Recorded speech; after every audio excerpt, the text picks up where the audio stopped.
அது சம்பந்தம் நாங்க விசாரணை வைப்போம், விசாரணை கேட்போம். என்ன குறைபாடு சார்? தீர்த்தினா நல்லா தானே இருக்கும்.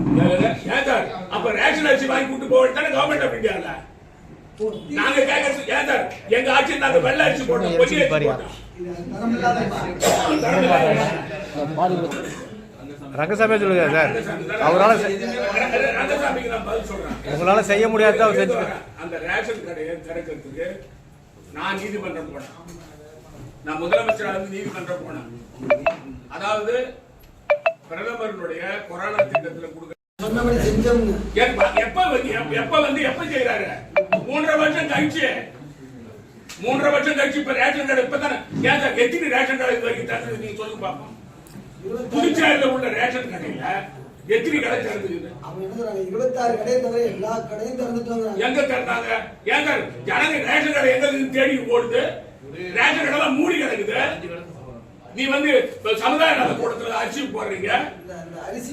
சரி, ரங்கசாமி என்ன சொன்னாரு? நாங்க அரிசி போடுவோம், சர்க்கரை, கோதுமை, பாமாயில். தீபாவளி முடிஞ்சு தீபாவளி ஆச்சியா?